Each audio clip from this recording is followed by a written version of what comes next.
ఎలా ఉంది ట్రైలర్? ఓం నమ శివాయ. Thank you so much darlings. మీ ముగ్గురికి నా లైఫ్ అంతా రుణపడి ఉంటా. పిలవంగానే వచ్చారు. ఇందాడ మా డైలింగ్ అనిల్ గారు చెప్పినట్టు నేను ఎప్పుడు మీరు ఇంక సూపర్ అబ్బా, మీరు సూపర్ అబ్బా, మీ నెంబర్లు నా దగ్గర లేదు కదబ్బా, అందుకని వీళ్ళ గురించి చెప్తున్నానబ్బా. అంటే నేను ఏది చేసినా కూడా అన్నయ్య ఓంకార్ అన్నకి చెప్తాను. అలాగే తర్వాత డైరెక్టర్స్లో నాకు first closest friend Anil Ravipudi గారు. నేను ఎప్పుడు ఏది చేసినా చూపిస్తాను ఇందాక చెప్పినట్టు. చెప్పంగానే డార్లింగ్ ఒక్క మెసేజ్ చేయి, నేను వస్తా, నువ్వు అసలు అడగద్దు. నేను ఈ మధ్యన అన్ని ఈవెంట్లకి వెళ్తున్నాను, అయినా నీ మాట నేను కాదన్నాను, నువ్వు అడిగితే నేను వచ్చేస్తాను అంతే అన్నాడు. నిజంగా thank you so much darling, అడగంగానే పిలవంగానే వచ్చినందుకు. Love you so much. And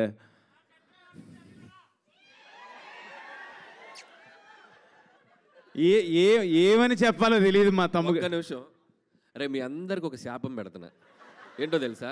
ఖచ్చితంగా మీలో ఎవడో డైరెక్టర్ మ్యూజిక్ డైరెక్టర్ ఇక్కడికి రావాలా, మిమ్మల్ని ఇలాగే ర్యాగింగ్ చేయాలి అవుట్ నుండి జనాలు. పర్ఫెక్ట్ శాపం ఇదైతే. Ashwin please continue. అది శాపమా డార్లింగ్ వాళ్ళకి? My darling, my brother, my partner, నాకు చాలా చాలా ఇష్టం. ఒక్క మాట చెప్పాలి తమ్మన్ డార్లింగ్ గురించి. నాకు ఒక 10-12 ఇయర్స్ నుంచి తెలుసు. మేము ఇద్దరం క్రికెట్ ఆడేవాళ్ళం, ఓపెనింగ్ బాగా ఆడుతూ ఉండేవాళ్ళం. అప్పుడు తమన్ డార్లింగే నాకు. బట్ ఇప్పుడు తమన్ గారు అనే పొజిషన్కి వెళ్ళిపోయాడు, ఎక్కడికో వెళ్ళిపోయాడు, పాన్ ఇండియా మ్యూజిక్ డైరెక్టర్ అయిపోయాడు. ఒక నిమిషం ఉండరా, అబద్ధాలు ఆడుతున్నాడు వీడు. అసలు నచ్చేవాడు కాదు. నేను ఆడుతుంటే నా కోసం తమన్ వస్తున్నాడు, ఈరోజు ఆడుతున్నాడు ఆపోనెంట్ టీంలో అంటే ఇంకో టీంలో అడుక్కుని వచ్చేవాడు. వాడు బౌలింగ్లో నేను కొట్టాలి అని అలా స్టార్ట్ అయింది. యాక్చువల్లీ గొడవలు చెప్పుంటారా నీకు నా గురించి? ఆ గొడవల్లో స్టార్ట్ అయింది. అసలు బాల్ పట్లేం, వీడు కొడితే లేదు, ఒకటికి ఫ్రాక్చర్ అయ్యో ఒక అంబులెన్స్ రెడీగా పెడతాం, ఎక్కడో ఏదో అంబులెన్స్ ఏదో కార్ అయినా రెడీగా పెడతాం, అలా కొడతాడు కావాలని. మరీ ఉండు మీరు ఆ డైలాగ్ విన్నాం. మామూలు ఆటగాడు కాదు, వద్దు శివం భజే పెద్దగా మాట్లాడదలుచుకోలే. ఆట వేరయ్యా, ఆపండి. ప్లాన్ చేసి వస్తాడు. క్రిక్ హీరోస్లో మరీ అదేంటిది నోటిఫికేషన్ చూసి మరీ వస్తాడు. సో కొంచెం వద్దురా నన్ను చెప్పనేరా. అరే సరే చెప్పు. మాట్లాడినప్పుడు నేనేం మాట్లాడలేదు, ఒక్క నిమిషం. లాస్ట్ డైలాగ్ అర్థం కాలే, పర్వాలేదు ఏదో అన్నావు, ఓకే. గ్రీజు దగ్గర గుంటతో అవుతానంట, మళ్ళీ ఏదో వేరేలాగా అనిపిస్తుంది. చెప్పు. లేదు అంటే మేము డార్లింగ్ అవును పడతాడు. ఫైనాన్షియల్ డిస్ట్రిక్ట్లో నీళ్ళు కూడా వచ్చింది తవ్వి. లేదు అంటే జోక్స్ ఏ పార్ట్ అది. కానీ నాకు 10 years బ్యాక్ ఉన్నప్పుడు తమన్ డార్లింగ్ ఇప్పుడున్న పొజిషన్ తను నిజంగా పాన్ ఇండియన్ మ్యూజిక్ డైరెక్టర్ అయిపోయాడు. ఇప్పుడు బేబీ జాన్, ఓజీ,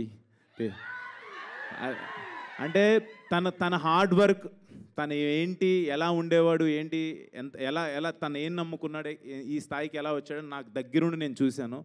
వాడికి దిష్టి తగలకూడదు, 100% తగలదు. ఇంకా పెద్ద పొజిషన్కి వెళ్ళాలి. ఒక నిమిషం ఉండరా అరే ఉండు. ఇంకా మంచి పొజిషన్కి వెళ్ళాలి. ఈ పొజిషన్లో ఉండి కూడా నేను తమన్ గారు అని అనలేను, ఎందుకంటే నాకు అంత క్లోజ్, నాకు చాలా చాలా ఇష్టం. My lovely darling. వాడు అన్నా నాకు చిరాకు వస్తుంది, తట్టుకోలేవు. వీడు యాక్టింగ్ గ్రౌండ్లో కూడా ఎందుకంటే. Love you darling. పిలవంగానే వచ్చావు. రాత్రి 2:30 వరకు షూటింగ్లో ఉన్నాడు, అయినా పొద్దున్నే నేను చెప్పంగానే వచ్చావు. Love you darling, thank you so much. And మన మాస్కా దాస్, ఇండస్ట్రీ మాస్కా దాస్. డార్లింగ్ కాదు నాకు ఉన్న ఒపీనియన్ చెప్పాలి.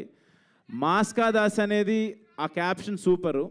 బట్ డార్లింగ్ నీకున్న డేరింగ్ అండ్ డాషింగ్ ఇప్పుడున్న యంగ్ జనరేషన్లో ఎవరికి లేదు డార్లింగ్. నిజంగా అంటే ఇక్కడ ఏదనిపిస్తే అది మాట్లాడతాడు, ఏదనిపిస్తే అది చేస్తాడబ్బా. ఇదైతే సూపర్. నీకున్న బెస్ట్ క్వాలిటీ అది. అంటే అలా ఎలా మాట్లాడేస్తున్నాడు తను, ఏదని అదే అంటే నువ్వు తీసుకున్న డెసిషన్స్. ఇప్పుడు మాట్లాడిన తర్వాత ఉండి ఒక నిమిషం. అంటే రేపు నువ్వు చేయబోతున్న లైలా అసలు అంటే ఆ డేరింగ్ అది అంటే చాలా ఆలోచించాలి అది చేయాలనేది. నిజంగా సూపర్ డార్లింగ్. నేను పిలవంగానే వచ్చినందుకు, Thank you అన్న. నీకు షూట్ ఉందన్నావు, అయినా మధ్యాహ్నం నుంచి పెట్టుకుంటానన్నావు, నా కోసం వచ్చినందుకు really thank you so much. Yeah, and మా క్రూ గురించి వస్తే, ఈ శివం బజే అనే సినిమా నా దగ్గరికి వచ్చింది అప్పుడు నాకు ఫస్ట్ మహేశ్వర్ రెడ్డి గారు ప్రొడ్యూసర్ గారు తీసుకొచ్చారు ఈ కథని. సార్ పాయింట్ వినంగానే నాకు చాలా యూనిక్ కాన్సెప్ట్ ఇది, మీకు అది ఆ కాన్సెప్ట్ మీరు సినిమా చూసినప్పుడు మీరు అనుకుంటారు చాలా బెస్ట్ కాన్సెప్ట్ అని. ఆ పాయింట్ తీసినప్పుడు ఎవరు ఏంటి డైరెక్టర్ అనగానే ఒక అప్సర్ అని చెప్పారు. అప్సర్ అనగానే నేను అసలు ఇదేంటిది బీయింగ్ ఏ ఒక కమ్ అంటే ఒక ముస్లింగా ఈ కథ ఎలా రాశారు మీరు ఇది అని అడిగాను. ఐఎమ్ నిజంగా రెడ్డి గారు ఒక్కసారి ముందుకు రండి. ఐ ఫెల్ట్ లైక్ ఈ ఇద్దరు కాంబినేషన్ నాకు అర్థం కాలేదు అసలు. పాయింట్ వినంగానే ఐ ఫెల్ట్ వెరీ హ్యాపీ. ఇదేదో సంథింగ్ శివయ్యే పంపించారని నేను ఫీల్ అయ్యి ఈ పాయింట్ నేను ఒప్పుకున్నాను. దీనికి సార్ కథ బాగుంది, అంతా బాగుంది, ఎవరు చేస్తే బాగుంటుంది, దీనికి విజువల్స్ బ్యూటీ కావాలన్నప్పుడు మహేశ్వర్ రెడ్డి గారు ఈయన పేరు, ఈయన అప్సర్ గారు, శివేంద్ర గారి పేరు చెప్పి అనుకున్నాం. ఇది ఆయన పేరు శివుడి పేరుతోనే వచ్చారు, ఆయన కూడా శివేంద్ర గారు. తర్వాత ఇదంతా అనుకున్న తర్వాత ఓంకార్ అన్న దగ్గరికి తీసుకెళ్ళినప్పుడు స్క్రిప్ట్ వినగానే 100% ఇది బాగుంది చేయండి అన్నారు. ఆయన ఓంకార్ అనగానే ఆయన పేరు శివుడు అంటే ఒక తెలియన ఆ శివ ఇదంతా ఒక శివలీలలాగా అనిపించింది నాకైతే. శివుడాజ్ఞ లేదే చేయమైనా కదలదు అంటారు, అలాంటి ఆ ఫీల్ ఏదో సంథింగ్ అనిపించింది. బట్ ఇప్పుడు ఈ రోజున ఇలా అవుట్పుట్ చూస్తుంటే నిజంగా ఆయనే చేయించారా ఇదంతా అని అనిపిస్తుంది. మీ అందరికీ నచ్చుతుంది ఈ కాన్సెప్ట్ 100% నేను చెప్పగలను. అండ్ ఆర్టిస్టుల చాయిసెస్కి వెళ్ళినప్పుడు దిగాంగన సూర్యవంశీ ఇలా అనుకున్నప్పుడు షీఈ్ లైక్ తను నేను దేవుడి గురించి మాట్లాడినా కూడా అంటే నేను ఇంకేం మాట్లాడినబ్బా అమ్మో నిజమే డార్లింగ్, ఆ శాపం కరెక్టే డార్లింగ్, నువ్వు చెప్పిన శాపం కరెక్టే. లేదు తిన అంటే నువ్వు పర్సనల్గా లైన్లో నేర్పించినావని ఆమెనే చెప్పాను, అందుకే అరుస్తారు. వాళ్ళని ఎందుకు తప్పు పట్టాలి చెప్పు. నేను ఇందాడు ఇదే చెప్పా, ఏది అనిపిస్తే అది మాట్లాడేస్తా, అదే డార్లింగ్ సూపర్. అంటే ఈ అమ్మాయిని సెలెక్ట్ చేసుకున్నప్పుడు సినిమాలో చేయించుకోవాలనుకున్నప్పుడు తను శివభక్తురాలని చెప్పింది. తను ఎప్పుడు శివాలయాలకి వెళ్ళటం కానీ తను ఇదేనా కానీ తన ఇన్స్టాగ్రామ్ ఇది చూడంగానే అంటే ప్రతిదీ కూడా ఒక శివతత్వం కింద అనిపించింది.